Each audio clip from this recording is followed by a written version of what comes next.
15 দিনের মধ্যে সচল হচ্ছে সচিবালয়ে পুড়ে যাওয়া অফিস। কেপিআই স্থাপনার বিদ্যুৎ লাইন পরীক্ষায় 5 সদস্যের কমিটি। সন্ধ্যা নামলেই ভুতুড়ে শহর কক্সবাজার, বেড়েছে অপহরণ, চুরি, ছিনতাই ও প্রতারক চক্রের তৎপরতা। নানা সংকটে অসহায় পুলিশ। davos-এ শুরু হচ্ছে ওয়ার্ল্ড ইকোনমিক ফোরামের সম্মেলন। যোগ দিতে আজ সুইজারল্যান্ড যাচ্ছেন প্রধান উপদেষ্টা। রাজনীতির মধ্যে ঢুকতে চায় না নির্বাচন কমিশন, বললেন সিএসি। বাড়ি বাড়ি গিয়ে ভোটার তালিকা হালনাগাদ শুরু আজ। পিলখানা হত্যার 15 বছর পর বিস্ফোরক মামলায় 2 শতাধিক আসামির জামিন। ট্রাইব্যুনালের নিরপেক্ষতায় পদক্ষেপ জানতে চাইল জাতিসংঘ।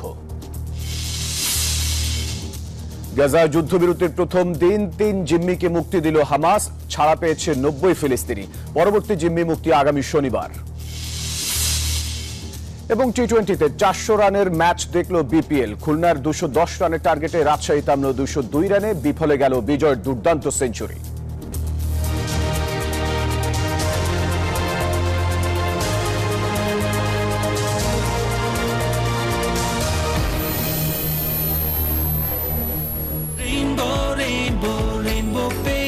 Rainbow Paints, the color of joy. দর্শক স্বাগত নিউজ 24 সংবাদে। পুরো সংবাদে আপনাদের সাথে আছি আমি ফয়সাল মাহমুদ। দেখছিলেন সংবাদ শিরোনামগুলি। শব্দের আরেক নাম, একদম ইউনিক স্ট্রাকচারাল ডিজাইনের কসমিক ডোর। এর ওয়াল থিকনেস ও রিপ থিকনেস বেশি থাকা থেকে 50 বছরেরও বেশি। কসমিক ডোর, নিশ্চিন্তে 50 বছর। এবারে পুরো খবর। রাত হলেই অন্ধকারে ডুবে যায় পর্যটন নগরী কক্সবাজার। চুরি, ছিনতাই, ডাকাতি, অপহরণ নিত্যদিনের ঘটনা। প্রলোভনের টোপে পড়ে সর্বস্ব হারানো অনেকেই। সব মিলিয়ে এই শহরের আইনশৃঙ্খলা পরিস্থিতি একেবারে তলানিতে। পুলিশের তথ্য বলছে, গত বছর যত অপরাধের ঘটনা ঘটেছে তার বেশিরভাগই হয়েছে বছরের শেষ 4 মাসে। নাইমাল জিকুর প্রতিবেদন, ক্যামেরায় ছিলেন জহিরুল ইসলাম টুটুল।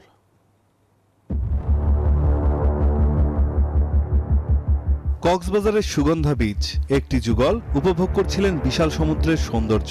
কয়েকজন কিশোর এসে ছিনিয়ে নেয় তাদের মূল্যবান জিনিসপত্র। আহত অবস্থায় আরেকজনকে হাসপাতালে নিয়ে যেতে দেখা যায়। জানা যায় তিনিও পড়েছিলেন ছিনতাইয়ের কবলে। টাকা পয়সা দিতে না চাইলে ছুরি দিয়ে আঘাত করা হয় তাকে। এখানে টুরিস্ট পুলিশ আমাকে ধরেও নাই, কিছু বললো না, এরা দেখেও চলে গেছে। ব্যবসায়ী আমাকে বাঁচাইছে।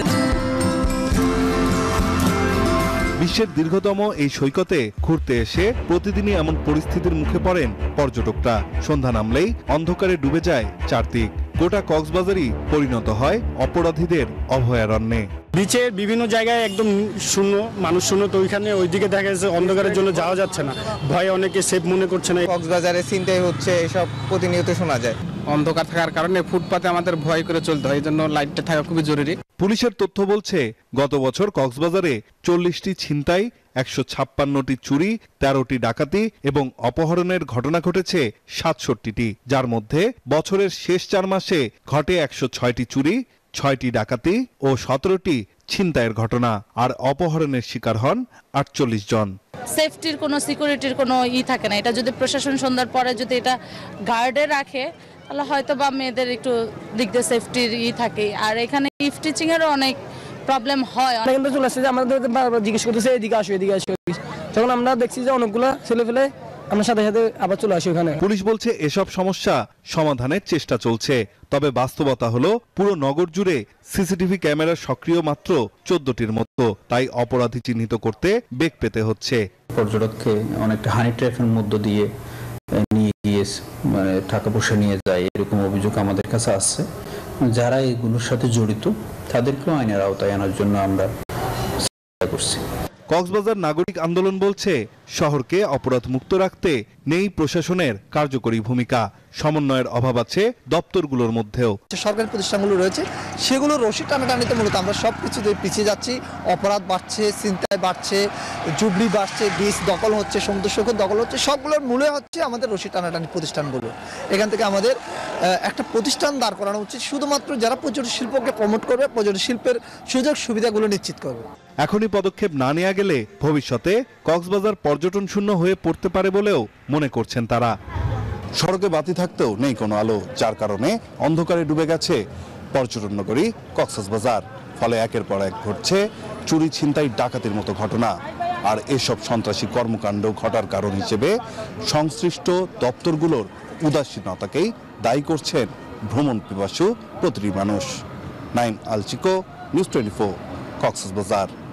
এই যে আমার ব্যাংক আরএফএল গ্যাস স্টোভ, এর সায়েন্টিফিক নজল আর ব্রাশ বার্নার তাপকে সমানভাবে ছড়িয়ে খরচ বাঁচায় 25%। আরএফএল গ্যাস স্টোভ নিরাপদ ও গ্যাস সাশ্রয়ী।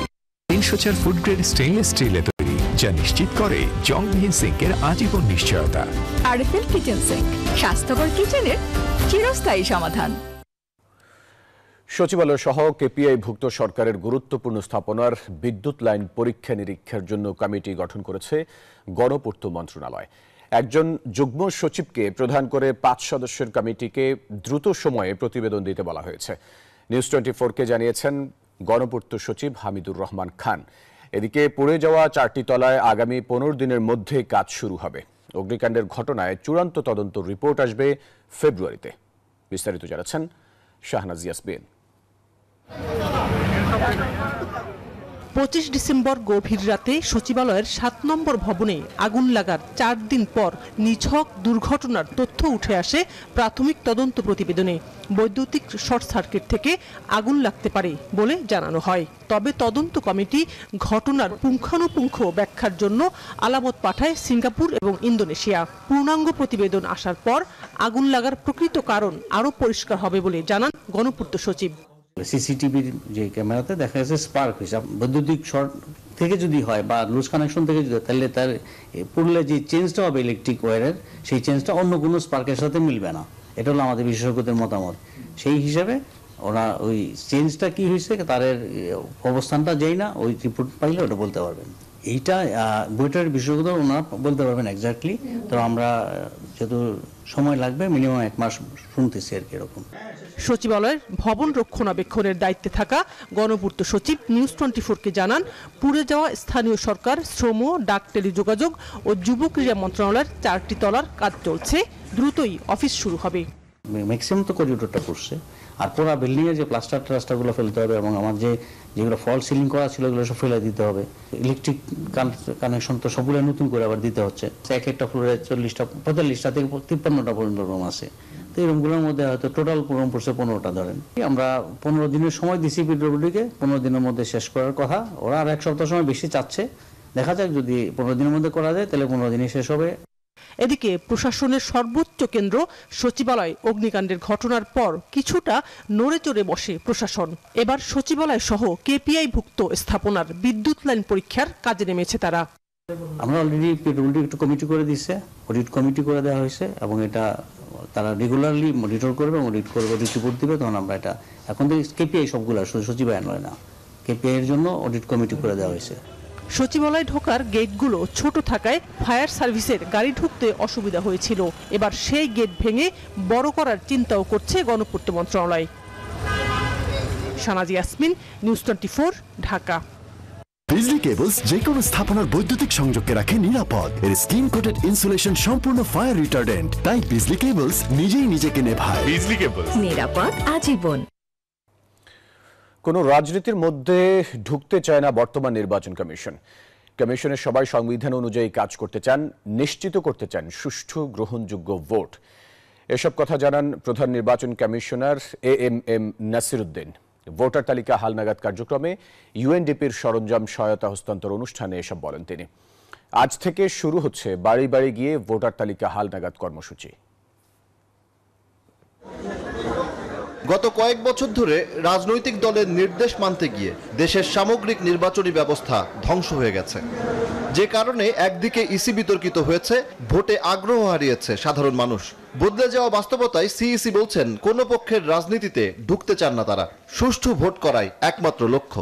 আমরা রাজনীতির মধ্যে ঢুকতে চাই না, আইন কানুন বিধিবিধান সিস্টেমের মধ্যে থাকবো, একদম ক্লিন স্লেট। আমরা চাই যে একদম স্ট্রেট, যাতে সবাই একটা ফ্রি ফেয়ার গেম আমরা উপহার দিতে চাই। সব players can play freely under the rules of the game. সকালে ভোটার তালিকা হালনাগাদ কার্যক্রমে ইউএনডিপি সরঞ্জাম সহায়তা হস্তান্তর অনুষ্ঠানে এসব কথা বলেন প্রধান নির্বাচন কমিশনার।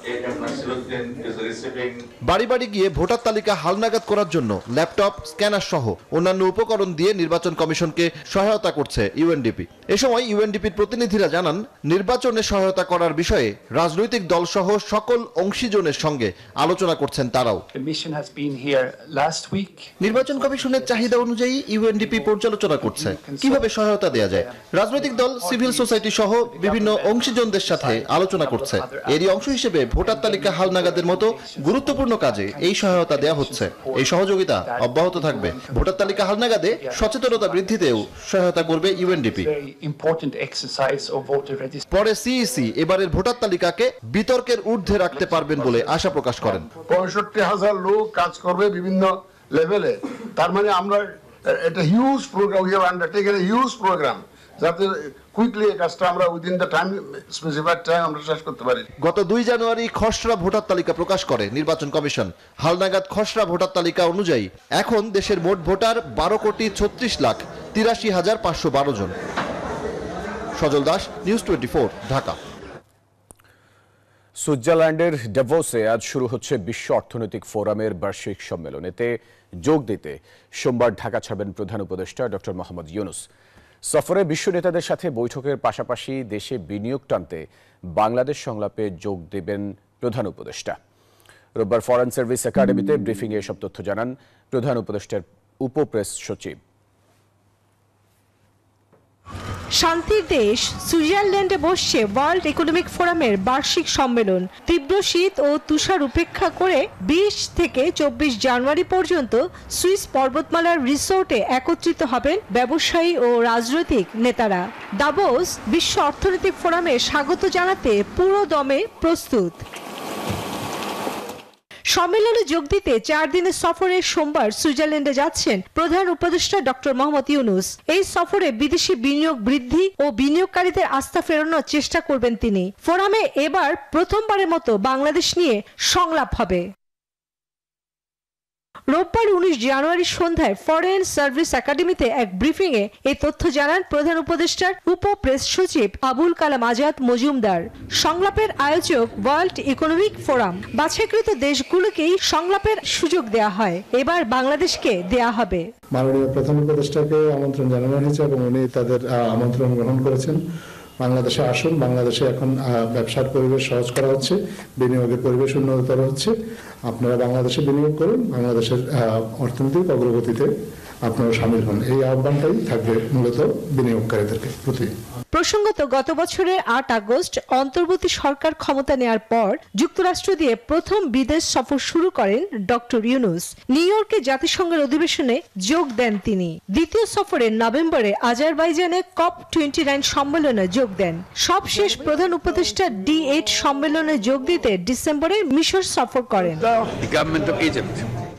চন্দ্রানী চন্দ্রা, নিউজ 24। শিগগিরই আয়নাঘর পরিদর্শন করবেন প্রধান উপদেষ্টা ডক্টর মোহাম্মদ ইউনূস। গুম সংক্রান্ত তদন্ত কমিশনের সদস্যরা এই তথ্য জানিয়েছেন। রোববার রাষ্ট্রীয় অতিথি ভবন যমুনায় প্রধান উপদেষ্টার সঙ্গে বৈঠক করেন the commission of inquiry on enforced disappearance এর সদস্যরা। তারা বলেন, প্রধান উপদেষ্টা আয়নাঘর পরিদর্শন করলে গুমের শিকার ব্যক্তিরা আশ্বস্ত বোধ করবেন ও অভয় পাবেন। প্রধান উপদেষ্টা কমিশনের আহ্বানে সাড়া দিয়ে বলেন, তদন্তে যে ঘটনাগুলো উঠে এসেছে তা গা শিউরে ওঠার মতো। শিগগিরই আয়নাঘর পরিদর্শনে যাওয়ার আশ্বাস দেন প্রধান উপদেষ্টা।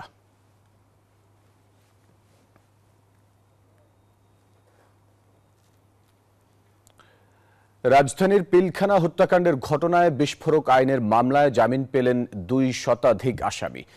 ১৫ বছর পর তারা প্রথমবারের মতো জামিন পেলেন।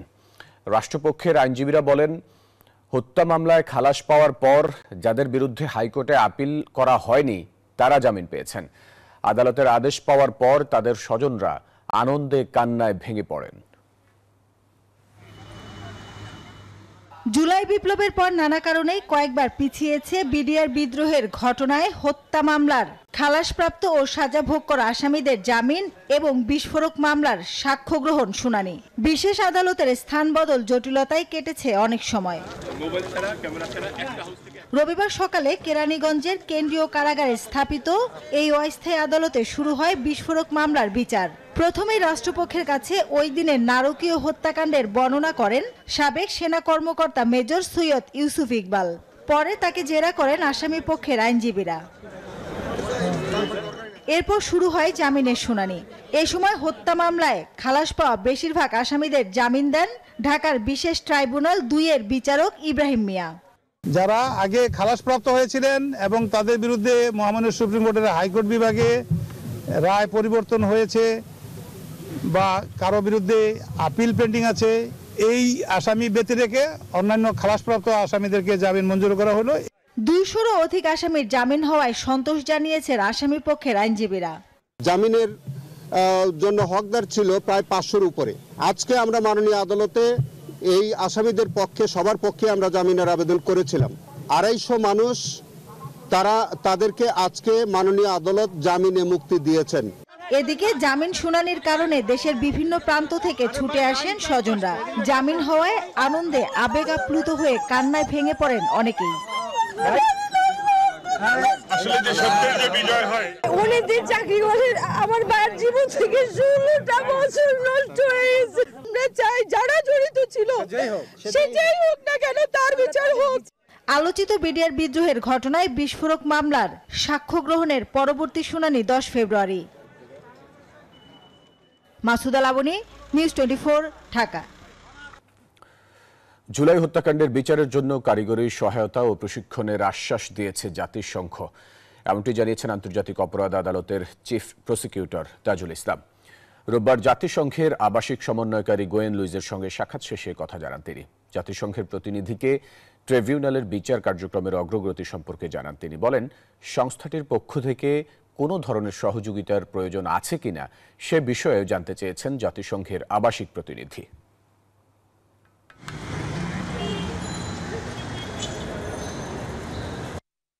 ভবিষ্যতে তারা আরো অধিকতর ট্রেনিং প্রোগ্রামের আয়োজন করবেন জাতিসংঘের তত্ত্বাবধানে, সে আশ্বাস দিয়েছেন। প্রযুক্তিগত সহযোগিতার আশ্বাসও দিয়েছেন এবং তারা আমাদের জানিয়েছেন যে এই কার্যক্রম যেহেতু বাংলাদেশের মানুষের মধ্যে এই বিচারের ব্যাপারে যে আকাঙ্ক্ষা আছে, যে অপরাধ এখানে হয়েছে, যে ভিকটিম পরিবার যাদের স্বজনদেরকে হারিয়েছে, প্রিয়জনদের হারিয়েছে, তাদের বিচার প্রাপ্তির যে অধিকার আছে, সেই বিষয়ে এই বিচারটা যাতে ভালোভাবে হয় সেই জন্য জাতিসংঘ এই প্রক্রিয়াকে সমর্থন জানাবে। জলবায়ুর পরিবর্তনের সঙ্গে উঠানামা করছে তাপমাত্রা। 2 দিন তাপমাত্রা বাড়ার পর গতকাল পঞ্চগড়ে তাপমাত্রা নেমেছিল 7 ডিগ্রির ঘরে। সকালে সূর্য আলো ছড়িয়ে হেসে উঠলেও শীতের দাপট দেখাচ্ছে হিম বাতাস। দর্শক, এ বিষয়ে বিস্তারিত জানাতে সরাসরি যুক্ত হচ্ছেন সহকর্মীরা। আমরা প্রথমেই যাব পঞ্চগড়ে, সেখানে আছেন সহকর্মী সরকার হায়দার। হায়দার, পঞ্চগড়ে শীতের প্রকোপ কেমন দেখছেন?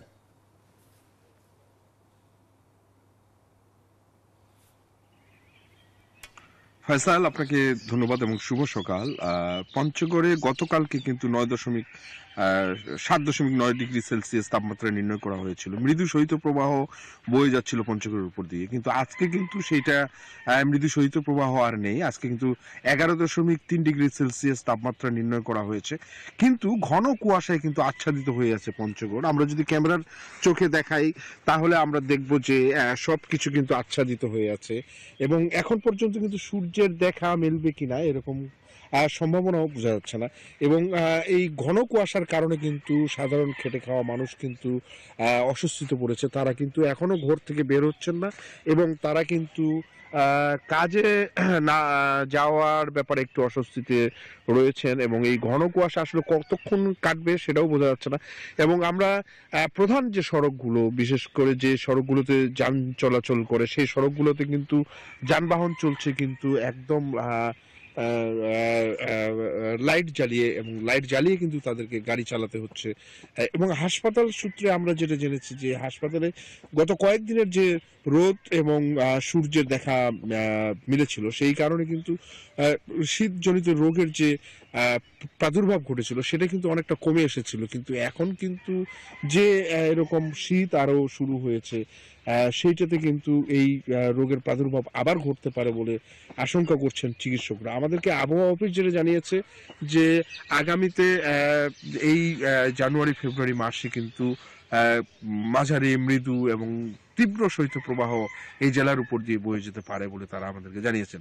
তো এই ছিল আমার কাছে সর্বশেষ। আমরা যাচ্ছি লালমনিরহাটে, সেখানে আমাদের সহকর্মী অপেক্ষা করছেন রবিউল হাসান। রবিউল হাসান, একটু জানাবেন লালমনিরহাটের শীতের খবর।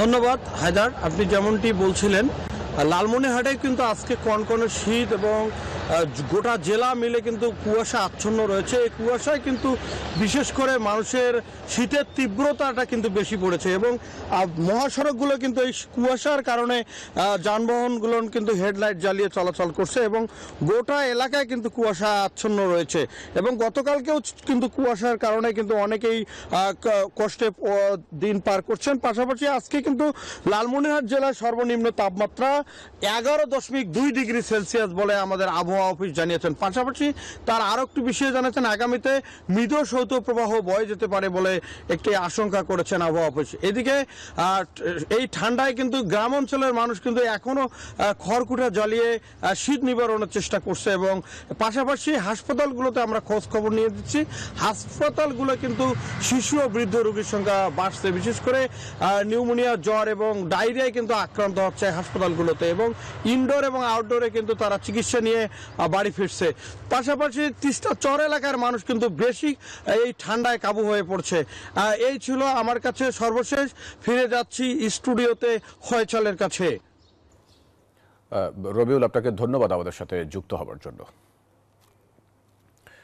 দর্শক, গত 2 সপ্তাহ ধরে নিয়মিত মাঝারি ও ঘন কুয়াশায় অনেক ফসলেই বেড়েছে রোগ বালাই সহ নানা সমস্যা।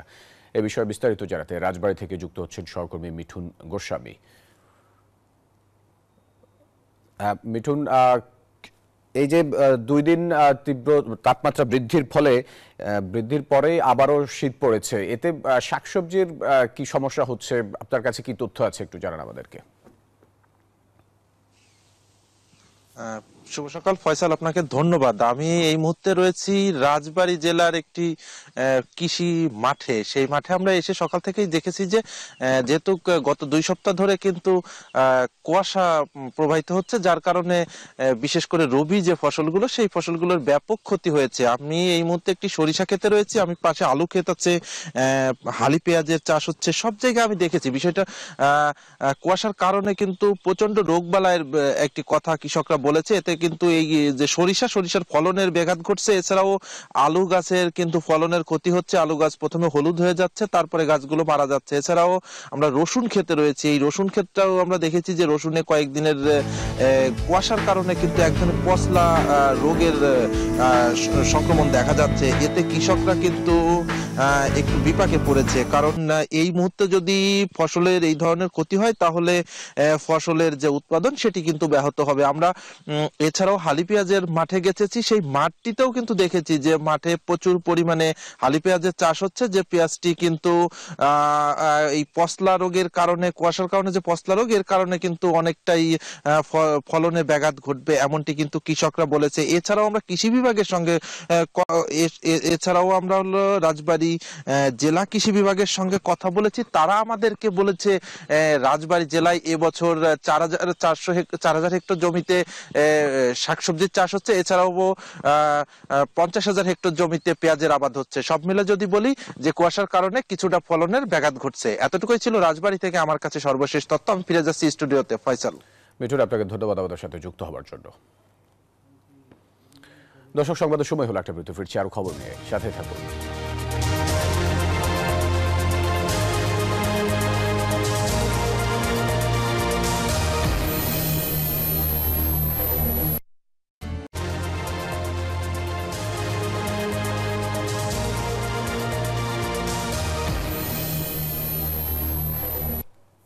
বিরতির পর আবারও স্বাগত সংবাদে। চেক প্রতারণার মামলায় ফাঁসলেন সাবেক এমপি ও জাতীয় দলের ক্রিকেটার সাকিব আল হাসান। তার বিরুদ্ধে গ্রেপ্তারি পরোয়ানা জারি করেছেন আদালত। শুনানিতে হাজির না হওয়ায় পরোয়ানা জারি হয়েছে সাকিবের প্রতিষ্ঠানের আরও 2 কর্মকর্তার বিরুদ্ধে। অভিযোগে বলা হয়েছে, ঋণের বিপরীতে 4 কোটি 15 লাখ টাকা 2টি চেক দেয়া হলেও টাকা পাওয়া যায়নি। বাংলাদেশ ক্রিকেটের নক্ষত্র সাকিব আল হাসানের যেন চলছে শনির দশা। একের পর এক খারাপ খবরে উঠে আসছেন সংবাদের শিরোনামে। এবার আইএফআইসি ব্যাংকের চেক ডিজনের মামলায় গ্রেপ্তারি পরোয়ানা জারি হয়েছে তার নামে। গত 15 ডিসেম্বর ব্যাংকের পক্ষ থেকে সাকিব সহ 4 জনের বিরুদ্ধে আদালতে মামলা দায়ের করা হয়।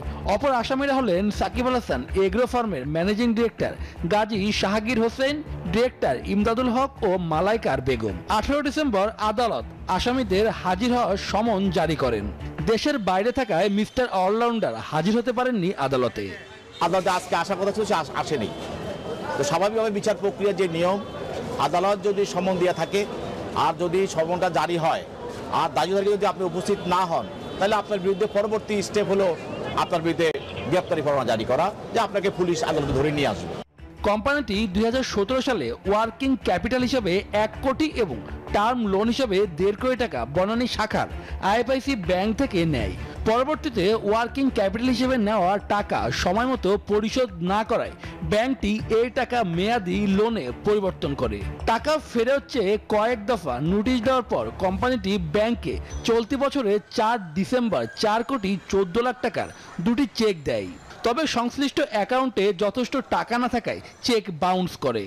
তার মতো একটা লোক, ক্রিকেটার, দেশ বিদেশ যাকে চিনে, যার মাধ্যমে দেশে এবং বিদেশে দেশের যে ভাবমূর্তি বৃদ্ধি হওয়ার কথা, তার মতো লোকের বিরুদ্ধে যদি আদালতে ঋণের জন্য গ্রেপ্তারি পরোয়ানা জারি করতে হয়, সেটা দুঃখজনক। এর আগে বোলিং অ্যাকশন পরীক্ষায় পাশ না করতে পারায় 1 বছরের জন্য নিষেধাজ্ঞার খড়ক নেমে আসে সাকিবের বিরুদ্ধে। এ সময় তিনি আন্তর্জাতিক ক্রিকেটে বোলিং করতে পারবেন না। পরে বাদ পড়েন চ্যাম্পিয়ন্স ট্রফি থেকেও। শুভদেবনাথ, নিউজ 24। চাঁপাইনবাবগঞ্জের চৌকা সীমান্ত এখন অনেকটাই শান্ত। সতর্ক অবস্থায় রয়েছেন বিজিবি সদস্যরা। স্থানীয় কৃষকরা বলছেন, শনিবারের সংঘর্ষ ও হামলায় তাদের আনুমানিক ক্ষয়ক্ষতি 20 লাখ টাকার বেশি। সীমান্ত এলাকা ঘুরে আরো জানাচ্ছেন জুবাইর সানি, ক্যামেরায় ছিলেন মুরাদ আক্তার। চাঁপাইনবাবগঞ্জের শিবগঞ্জের চৌকা সীমান্তের 177 নম্বর পিলার। কিছুটা দূরে পাহারায় 2 জন বিএসএফ সদস্য, সতর্ক বিজিবি সদস্যরাও। পরিস্থিতি দেখে খুব স্বাভাবিক মনে হয়, তবে পিলারের বাংলাদেশ অংশের আম বাগানের দিকে তাকালে অবাক হবেন যে কেউ। বেশিরভাগ গাছই কাটা, ফসলের উপর যেন কিছুক্ষণ আগে ঝড় বয়ে গেছে। শনিবার ভারতের বেসামরিক নাগরিকরা বাংলাদেশ অংশের আম বাগান ও ফসলি জমিতে হামলা চালায়। প্রতিরোধে এগিয়ে আসেন বাংলাদেশিরাও। কাটা তার বেড়া দেয়া এই গন্ডগোল, কখনো এই যে আপনার জনগণ ঘাস করা করেনি এই গন্ডগোল। ভারতের অন্যায়কে কোনদিন বরদাস্ত করেনি। আজকে তো আবার মানুষ একটা ভাবছে যে এই তো হয়তো এই এর মনোভাব তো আলাদা ভারতের কাজে, আমরা তার কোনো কথা জবাব দিতে আমরা পিছপা নই। সংঘর্ষে বেশি ক্ষতিগ্রস্ত বাংলাদেশি কৃষকরা। এই যেমন বৃদ্ধ আলতাফ হোসেন। সীমান্তের ঠিক পাশেই তার ক্ষেত, ক্ষয়ক্ষতি 50,000 টাকার মতো। 3 রশি দিকে ফাঁড় করে মনে করো ফসল বর্ডার পর্যন্ত 1 মাইল জায়গার ফসল পানি সবকে শেষ করে ফেলে দিয়েছে। আলতাফ হোসেনের মতো অনেক কৃষকই হয়েছেন ক্ষতিগ্রস্ত। ক্ষতির পরিমাণ 20 লাখ টাকার বেশি। ভারতের তো কোনো ক্ষতি হয় নাই, আমাদের বাংলাদেশের মোটামুটি 50 লক্ষ টাকার মতন ক্ষতি হয়েছে। বিএসএফ বললো যে আপনারা আপনার জনগণ সরিয়ে নেন, আমরা আমাদেরকে সরিয়ে নিচ্ছি, কিন্তু তার আগে তারা ব্যাপক ক্ষতি করলো। বিজিবি বলছে সীমান্ত এখন শান্ত, চলছে সতর্ক নজরদারি। বর্তমানে পরিস্থিতি স্বাভাবিক, সেই জন্য বিজিবির পাশাপাশি আমাদের এলাকার জনগণ এবং এলাকার স্থানীয় চেয়ারম্যান সাহেব আছেন, এখানকার মেম্বার সাহেবরা আছেন, সবাই আমরা একসাথে কাজ করব। সংঘর্ষ এড়াতে গ্রামবাসীরা যেন সীমান্তের কাছাকাছি না যায় সে বিষয়ে বিজিবির পক্ষ থেকে সতর্ক করা হচ্ছে। গতকালকে সীমান্ত সংঘাতের পর আজও উত্তেজনা ছড়াচ্ছে এই সীমান্ত। বিজিবির সতর্ক প্রহরা এবং সীমান্তের এই জমিতে কৃষকদের কাজ করতে না পারায় উদ্বেগ বাড়ছে আরো। কৃষকরা বলছেন তারা যেন দ্রুত তাদের জমিতে কাজ করতে পারেন সেই ব্যবস্থা করা হোক। জুবাইর সানি, নিউজ 24, চাঁপাইনবাবগঞ্জ। আমি এই চেয়ারে বসবো না। বাচ্চু ভাই, এই চেয়ারকে ভয় পেও না। ডেন্টিস্টের পরামর্শ নাও নতুন কোলগেট অ্যাক্টিভ সোল, যা দাঁতের সমস্যা শুরু হওয়া মাত্রই থামিয়ে দেয়। না থাকবে ব্যথা, না থাকবে ভয়। এদিকে স্বরাষ্ট্র উপদেষ্টা মোহাম্মদ জাহাঙ্গীর আলম চৌধুরী বলেছেন, চাঁপাইনবাবগঞ্জ সীমান্তে যে উত্তেজনা তৈরি হয়েছে শিগগিরই তার সমাধান হবে। এখন সীমান্তে কোনো ছাড় দেয়া হবে না বলেও জানান তিনি।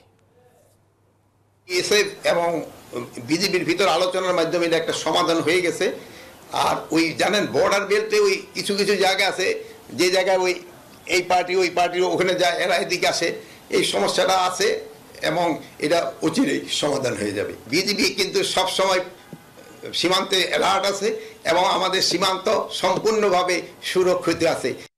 এলো instant milk powder happy cow, যেমন সাশ্রয়ী তেমনি পুষ্টিগুণে ভরপুর। আর এটা নিউজিল্যান্ডের গরুর দুধ। হ্যাপি কাউ, গরুর দুধের স্বাদ সবাই পাক। সিলেটের বিভিন্ন সীমান্তবর্তী অঞ্চল যেন পরিণত হয়েছে অনুপ্রবেশ ও মানব পাচারের নিরাপদ রুটে। অভিযোগ আছে, বিশেষ করে 5 আগস্ট আওয়ামী লীগ সরকার পতনের পর সিলেট সীমান্ত দিয়েই ভারতে পাড়ি জমিয়েছেন অনেক নেতা। তবে সীমান্তরক্ষী বাহিনী বলছে, সীমান্তে অনুপ্রবেশ ও মানব পাচার বন্ধে তৎপর রয়েছে তারা। সিলেট সীমান্ত দিয়ে নাজাত আহমদ পুরকাস্থের 3 পর্বের প্রতিবেদনের আজ শেষ পর্ব, ছবি তুলেছেন সেলিম হাসান। ভৌগোলিক ও ভাষাগত কারণে আত্মীয়তা আছে সিলেটের সীমান্তবর্তী ও ভারতীয় মানুষের মধ্যে। এই সুযোগকে কাজে লাগিয়ে একটি মহল সীমান্তকে মানব পাচার, মাদক ও অস্ত্র চালানের সহজ রুট হিসেবে ব্যবহার করছে। অনুপ্রবেশ ও মানব পাচারের দায়ে প্রায়ই বিজিবির হাতে ধরা পড়ছে বাংলাদেশি, এমনকি ভারতীয় নাগরিকও। অতীত আওয়ামী লীগ সরকারের বাঘা বাঘা নেতারা সিলেট সীমান্ত দিয়ে দেশ ছেড়েছেন, এমনকি প্রাণ হারিয়েছেন বলেও গণমাধ্যমে তা উঠে আসে। সর্বশেষ নতুন বছরের জানুয়ারিতে সিলেট সীমান্তে আটক করা হয় 2 ভারতীয় নাগরিক সহ 4 জনকে। সচেতন মহল বলছে, সীমান্ত এলাকার মানুষের দরিদ্রতার সুযোগ নিয়ে একটি চক্র এই কাজ করছে। তাই অনুপ্রবেশ ও মানব পাচার বন্ধে বিজিবির সাথে অন্যান্য আইন শৃঙ্খলা বাহিনীর মানুষকেও তৎপর হতে হবে। সীমানার মধ্যে যে অরক্ষিত যে বর্ডার যে সীমারেখা যেটা আছে, এখানে আমাদের বিজিবির সংখ্যা বাড়ানো এটা খুবই দরকার। আর পাশাপাশি বিজিবি টহল দলকে আরো আন্তরিকতারও একটা বিষয় আছে। শুধু বিজিবি না, অন্যান্য যে সমস্ত গোয়েন্দা সংস্থা আছে তারা, আমার মনে হয় যে এই বিষয়টা একটু নজরদারিতে নিয়ে আসা উচিত। আগে তো বৈধভাবে যেত, এখন অবৈধভাবে যাওয়া আসা করতেছে। এটা বন্ধ করার জন্য সরকার থেকে উদ্যোগ নিতে হবে, যাতে এইখানে অবৈধভাবে মানুষ আসা যাওয়া না করে। ন্যাশনাল সিকিউরিটি হতে পারে, কারণ এখানে অনেক ইভিল পিপল ঢুকে যেতে পারে, ইভিল জিনিস ঢুকে যেতে পারে, যেটা আমাদের নিরাপত্তার জন্য অভিযোগ। সীমান্তে ধরা পড়ছে মাদক, এমনকি অস্ত্র, যা সীমান্ত এলাকার নিরাপত্তা নিয়ে নতুন করে চিন্তার কারণ। সীমান্ত দিয়ে আসা মাদক, অস্ত্র দেশের অন্যান্য জায়গায় শৃঙ্খলা নষ্ট করতে পারে বলে উদ্বেগ প্রকাশ করেছে সচেতন মহল। জঙ্গি যারা ভারতীয়, তা বিচ্ছিন্নবাদী সংগঠন, তাদের অনুচেটিয়া থেকে অনেককেই তো বাংলাদেশে ধরা হলো। 2 সরকার বসে এই সমস্যাগুলো সমাধান করতে হবে, যে আপনাদের কারণে আমাদের এই নিরাপত্তা বিঘ্নিত হচ্ছে। বিজেপির দাবি, 5 আগস্টের পর অনুপ্রবেশ ও মানব পাচার বন্ধে সীমান্তে নজরদারি বাড়ানো হয়েছে, মোতায়েন করা হয়েছে বাড়তি জনবল। ভারতে গমন এবং ভারত থেকে যখন ফেরত আসে বাংলাদেশের নাগরিক বা ইন্ডিয়ান নাগরিক আমরা ধরেছি, ধরার পরে আইনগত ব্যবস্থা নিয়েছি। আমরা ফলো করে, তারা বিভিন্ন রুট ফলো করে, আমরা সেই রুটগুলোতে অ্যাম্বুশ করে তাদেরকে ধরি। সবকিছুর পরেও অনুপ্রবেশ ও মানব পাচার, মাদক, অস্ত্র চালান বন্ধে ভারতের সাথে কূটনৈতিক আলোচনা দরকার বলে মনে করেন সচেতন মহল। Desk report, news 24। মেডিকেলে মুক্তিযোদ্ধা কোটা বাতিল ও 2024-25 শিক্ষাবর্ষের ভর্তি পরীক্ষার ফলাফল পুনঃপ্রকাশের দাবিতে শহীদ মিনারে রবিবার রাতে বিক্ষোভ মিছিল করেছে ঢাকা মেডিকেলের শিক্ষার্থীরা বলেন, মেধার সঙ্গে আপোষ করে কোটা প্রথা বজায় রাখা মেধাবীদের প্রতি অবিচার। তারা আরো বলেন, মুক্তিযোদ্ধা কোটা এখন বহাল থাকা মানে জুলাই গণঅভ্যুত্থানের শহীদের সঙ্গে বিশ্বাসঘাতকতা করা। বিক্ষোভকারীরা দ্রুত মুক্তিযোদ্ধা কোটা বাতিল ও ফলাফল পুনঃপ্রকাশের জন্য অন্তর্বর্তী সরকারের কাছে দাবি জানান এবং বলেন, ভর্তি পরীক্ষার স্বচ্ছ পদ্ধতি ছাড়া ভবিষ্যতের চিকিৎসা ব্যবস্থায় বড় সংকট দেখা দেবে। আজকের যে ফলাফল প্রকাশিত হয়েছে এই ফলাফল বাতিল ঘোষণা করতে হবে, এই ফলাফল পুনর্প্রকাশ করতে হবে, এই মুক্তিযুদ্ধ কোটা নামক ঢঙের কোটা বাতিল করতে হবে সব ধরনের পরীক্ষা থেকে। বাংলার মাটিতে যেখানে আমরা বলি বৈষম্যের ঠাঁই নাই, তাহলে যে আমরা বৈষম্য বিরোধী ছাত্র আন্দোলন যে করলাম, এই ব্যানার করলাম, তাহলে এই যে বৈষম্যটা করা হলো, এটা কি আমাদের শহীদ ভাই বোনদের রক্তের উপর মারি আমরা এটা করলাম না? রাজধানীর মিরপুর ৬ নম্বর এলাকায় রবিবার রাত ১১টায় একটি জুতার দোকানে অগ্নিকাণ্ডের ঘটনা ঘটে। ফায়ার সার্ভিসের ৩টি ইউনিট আগুন নিয়ন্ত্রণে কাজ করে। ঘণ্টা খানেক চেষ্টার পর আগুন নিয়ন্ত্রণে আনা সম্ভব হয়েছে। তবে আগুন লাগার সঠিক কারণ এবং ক্ষয়ক্ষতির পরিমাণ এখনও জানা যায়নি। প্রত্যক্ষদর্শীরা জানান, প্রথমে দোকান থেকে ধোঁয়া বের হতে দেখা যায়, এরপর দ্রুত আগুন ছড়িয়ে পড়ে। 10টা থেকে 10:30টার ভিতরে আগুনটা লাগছে, কিন্তু এটা কেউ খেয়াল করে ওই দিক দিয়ে ছেলে পেলে হাঁটতে আসছে, তারা কিছুক্ষণ ধোঁয়া দেখতে পেয়ে বাড়িওয়ালাকে ডাক দিছে, ডাক দেওয়ার পরে এই ফায়ার সার্ভিসে খবর দেওয়া হইল। দুর্ঘটনা হয়তো এটা বিদ্যুতের মাধ্যমে হয়তো লাগতে পারে এটা আর কি। ফায়ার সার্ভিস যখন আসছে, আসার পরে ওনারা প্রথম দিকে যদি ওনারা যদি এইভাবে তোড়জোড় করে যদি কাজটা যদি করতো, সিচুয়েশনটা এত খারাপ হইতো না। গোপালগঞ্জে আধিপত্য বিস্তারকে কেন্দ্র করে দুই গ্রুপের মধ্যে সংঘর্ষে অন্তত ৩০ জন আহত হয়েছেন। রোববার সন্ধ্যায় সদর উপজেলার সিঙ্গারকুল গ্রামে ধাওয়া পাল্টা ধাওয়া ও দেশীয় অস্ত্র নিয়ে দুই পক্ষ সংঘর্ষে জড়ায়। পুলিশ জানায়, ওই গ্রামের মুসলিম শেখের সাথে বাবলু মোল্লার দীর্ঘদিন ধরে আধিপত্য বিস্তার ও জমি জমা নিয়ে বিরোধ চলে আসছিল। এরই জের ধরে দুই পক্ষের কথা কাটাকাটির এক পর্যায়ে উভয় গ্রুপের মধ্যে ধাওয়া পাল্টা ধাওয়া ও সংঘর্ষের ঘটনা ঘটে।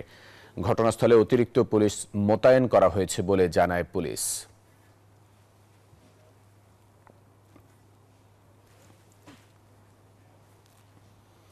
এদিকে গোপালগঞ্জে ব্যাটারি চালিত ভ্যান উল্টে আরিফুল শেখ নামে এক যুবক নিহত হয়েছেন। আহত হয়েছেন আরও একজন। রোববার রাতে গোপালগঞ্জ সদর উপজেলার মোল্লাকান্দি কুশলী হাই স্কুল মাঠের কাছে দুর্ঘটনা ঘটে। পুলিশ জানায়, অসুস্থ স্ত্রীকে দেখতে ব্যাটারি চালিত ভ্যানে করে শ্বশুরবাড়ি যাচ্ছিল আরিফুল। এ সময় ভ্যানটি মোল্লাকান্দি কুশলী হাই স্কুল মাঠের কাছে পৌঁছালে চালক নিয়ন্ত্রণ হারিয়ে সড়কের উপর পড়ে গেলে দুজন আহত হন। পরে উদ্ধার করে হাসপাতালে নিয়ে গেলে কর্তব্যরত চিকিৎসক একজনকে মৃত ঘোষণা করেন।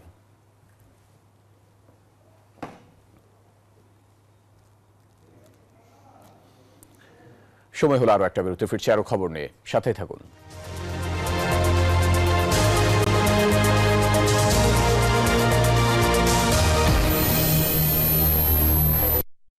ডুডলস খান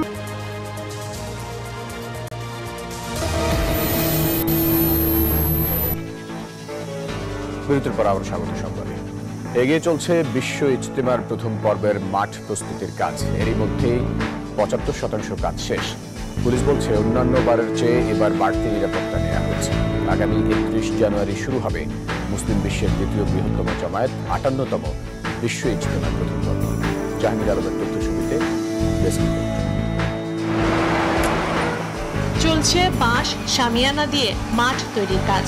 আগামী ৩১ জানুয়ারি ইজতেমার প্রথম পর্বের প্রস্তুতি সামনে রেখে শীত উপেক্ষা করে দেশের বিভিন্ন অঞ্চল থেকে আসা মুসল্লি সকাল সন্ধ্যা স্বেচ্ছাশ্রমে প্রস্তুত করছেন ইজতেমা ময়দান। ৭৫% কাজ শেষ। ময়দানে খুঁটি বসানোর পর শামিয়ানা, মূল বয়ান মঞ্চ, বৈদ্যুতিক সংযোগ ও খিত্তা প্রস্তুতির কাজ চলছে। শেষ হয়েছে অজু, গোসল ও টয়লেট তৈরির কাজ। তুরাগ নদীর তীরে মুসল্লিদের পারাপারে সেনাবাহিনী তৈরি করছে পঞ্চম। আমল করতে গিয়ে আল্লাহ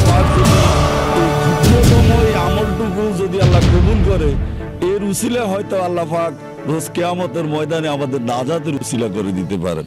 অনেক সওয়াব কাজে অনেক কাজে অনেক বড় কথা, এই জন্য এখানে আসা হলো। মাটি খোঁড়া হয়েছে এবং দেখা গেছে তেরপাল লাগানো হয়েছে, তেরপাল শিরানো করানো হয়েছে। পরানটা ভইরা যাইতাছে সবাই, আমরা সবাই যে মিলামিশা কাজ করতেছি। পুলিশ বলছে, এবার ইজতেমা ময়দান নিয়ে বিরোধের কারণে অন্যান্য বারের তুলনায় বাড়তি নিরাপত্তা নেওয়া হচ্ছে। ৬,০০০-এর বেশি পুলিশ সদস্য, CC camera, watch tower, drone দিয়ে নিরাপত্তা বলয় তৈরি করা হবে। পুলিশের পাশাপাশি মোতায়েন থাকবে সেনাবাহিনী, র্যাব, বিজিবি। এবার আরো বেশি সিসি ক্যামেরা আমরা এখানে স্থাপন করব। এর পাশাপাশি আমাদের ওয়াচ টাওয়ার এবং রুফটপ ডিউটিতে আমাদের নিয়োজিত ফোর্সের সংখ্যা বাড়বে।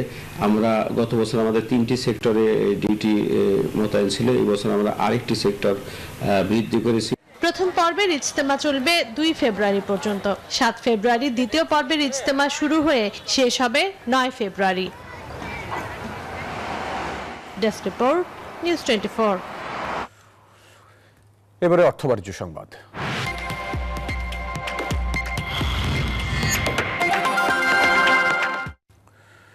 উচ্চশিক্ষিত হয়ে চাকরির পেছনে না ঘুরে মাছের ঘেরের পাড়ে কুল চাষ করে তাক লাগিয়ে দিয়েছেন গোপালগঞ্জের 2 ভাই। খরচ উঠিয়ে এবছর অন্তত 6 লাখ টাকা লাভের আশা করছেন তারা। তাদের প্রশিক্ষণের পাশাপাশি নিয়মিত পরামর্শ দিচ্ছে কৃষি বিভাগ। সামিউল আলিমের তথ্য ছবিতে ডেস্ক রিপোর্ট। গোপালগঞ্জ সদর উপজেলার ভেন্নাবাড়ি গ্রামের শিক্ষিত যুবক প্রবীর বিশ্বাস ও অপূর্ব বিশ্বাস কয়েক বছর আগে 2 ভাই মিলে নানা জাতের ফলের চাষ করলেও প্রাকৃতিক দুর্যোগে তা নষ্ট হয়ে যায়। ভেঙে না পড়ে তারা ঠিক করেন কুলের আবাদ করবেন। ইউটিউব দেখে চুয়াডাঙ্গা থেকে কুলের চারা এনে ঘের পাড়ে রোপণ করেন 1400 কুল গাছ, যার মধ্যে রয়েছে ভারত সুন্দরী, কাশ্মীরি আপেল, বল সুন্দরী, থাই আপেল সহ বিভিন্ন জাতের কুল গাছ। কুলগুলো রাসায়নিক মুক্ত হওয়ায় চাহিদা ব্যাপক। এরই মধ্যে কুল বিক্রি শুরু হয়েছে। ফলনটা ভালো হবে আশা করা যাচ্ছে। দামটা যদি সৃষ্টিকর্তা ভালো রাখে, ডিস্টেন্স ভালো থাকে, তো ভালো ফাইন্যান্স হবে, বুঝছেন। কর্মসংস্থানও হয়েছে বেশ কয়েকজনের, পাশাপাশি পরিবার থেকেও মিলছে সহযোগিতা। পড়াশোনার পাশাপাশি আসি, বাবা কাকাদের একটু যদি সাহায্য লাগে অবশ্যই করি। আমরা তাদেরকে হেল্প করি মাঝে মাঝে, আবার খাই। পারিশ্রমিক দেয় প্রতিদিন, মনে করেন কি বড় সেরা হয় 6 থেকে 7 মণ। বাগান দেখে আমাদের সাইডে 2-4টি বাগান কি করছে। চাষিদের প্রশিক্ষণ দেওয়ার পাশাপাশি নিয়মিত পরামর্শ দেয়া হচ্ছে বলে জানান এই কৃষি কর্মকর্তা। এই কুল গাছে যে প্রুনিং করতে হয়, সেই প্রুনিং করলে আসলে গাছের মূল গড়ি ছাড়া অন্য কিছু থাকে না। সেই ক্ষেত্রে ওই অন্যান্য সময়টুকুতে ওই ঘেরে পারে অন্য সবজি চাষ করতে পারে তারা, আর এই মৌসুমে তারা ওখান থেকে কুলটা পায়। চলতি মৌসুমে এ জেলায় প্রায় 2000 হেক্টর জমিতে কুলের আবাদ হয়েছে। Desk report, news 24। এবার আন্তর্জাতিক সংবাদ।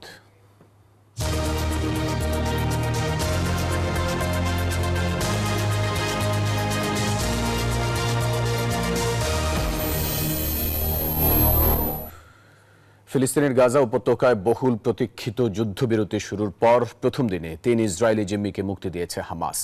তাদের রেড ক্রসের হাতে তুলে দিয়েছে ফিলিস্তিনের স্বাধীনতাকামী গোষ্ঠীটি। 471 দিন পর মুক্তি পাওয়া 3 জিম্মিকে ইসরায়েলি প্রতিরক্ষা বাহিনীর কাছে হস্তান্তর করা হয়েছে। এর মধ্যে নিজ দেশে ফিরেছে তারা। চুক্তি অনুযায়ী বিনিময়ে ইসরায়েলি কারাগার থেকে ছাড়া পেয়েছে 90 ফিলিস্তিনি বন্দী। এদিকে এক বিবৃতিতে হামাস জানিয়েছে, আগামী শনিবার দ্বিতীয় দফায় ইসরায়েলি জিম্মি মুক্তি দেয়া হবে। তখন ফের ছাড়া পাবেন ইসরায়েলের কারাগারে থাকা ফিলিস্তিনি বন্দীরা।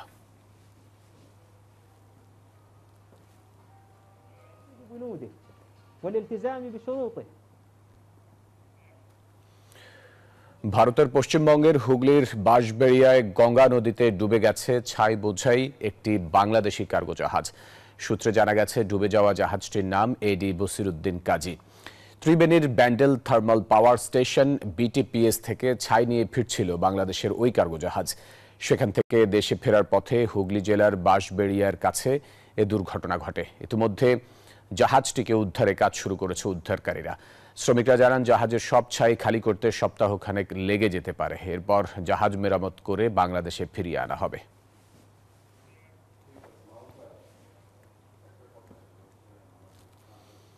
দর্শক, সংবাদের সময় হলো আরো একটা বিরতির, সাথেই থাকুন।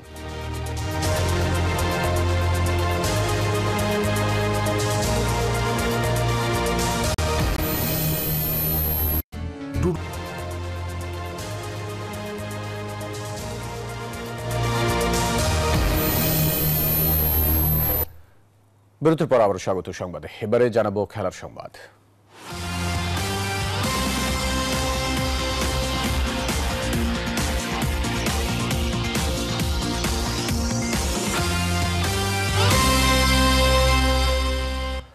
অবশেষে 4 ম্যাচ পর জয়ের দেখা পেল খুলনা টাইগার্স। শেষ ওভারের নাটকীয়তায় দুর্বার রাজশাহীকে 7 রানে হারিয়ে আসরে তৃতীয় জয় তুলে নিয়েছে মেহেদী মিরাজের খুলনা টাইগার্স। সাগরিকায় টস জিতে ব্যাট করতে নেমে আফিফ হোসেনের 56, উইলিয়াম বেসিস্টোর হার না মানা 37 বলে 55 আর মাহিদুল অঙ্কনে 30 রানে 4 উইকেটে 209 রান তোলে খুলনা। তাসকিন নেন 2 উইকেট। জবাবে ক্যাপ্টেন এনামুল হক বিজয়ের সেঞ্চুরির পরও জয়ের দেখা পায়নি উত্তরের দলটি। ক্যাপ্টেন বিজয় 57 বলে পেলেন সেঞ্চুরির দেখা। জেসন 30 ও রায়ান বার্লের ব্যাট থেকে আসে 25। হাসান মাহমুদ নেন 2 উইকেট। এই জয়ে রাজশাহীকে পয়েন্ট টেবিলের 5ম স্থানে পাঠিয়ে 4 নম্বরে উঠে এসেছে মিরাজ হাসান মাহমুদরা। কাগজে কলমে বিপিএল এর সবচেয়ে শক্তিশালী দল ফরচুন বরিশাল মাঠেও দেখা মিলছে যার প্রমাণ। হ্যাট্রিক জয়ে ছন্দে থাকা চিটাগং কিংসকে তাদের হোম গ্রাউন্ডেই 6 উইকেটে হারালো তামিম ইকবালের দল। লো স্কোরিং ম্যাচে চিটাগংয়ের দেয়া 122 রানের টার্গেট তাড়া করতে নেমে শুরুতেই তামিমের উইকেট হারায় দক্ষিণাঞ্চলের দলটি। তাওহিদ হৃদয়, মুশফিক ও মাহমুদুল্লাহ ব্যর্থ হলে 41 বলে 56 রানের ইনিংস খেলে বরিশালকে জয় এনে দেন ডেভিড মালান।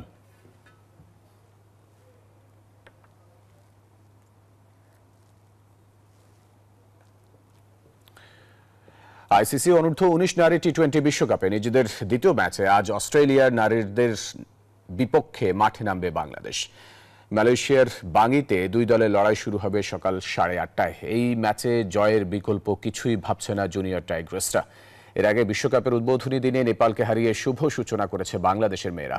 সুমাইয়া আক্তারের দল 40 বল হাতে রেখেই জয় নিয়ে মাঠ ছাড়ে। এবার মিশন অজি নারীদের বিপক্ষে। যদিও নিজেদের প্রথম ম্যাচে স্কটল্যান্ডকে 9 উইকেটে হারিয়ে দারুণ ছন্দে আছে অস্ট্রেলিয়া।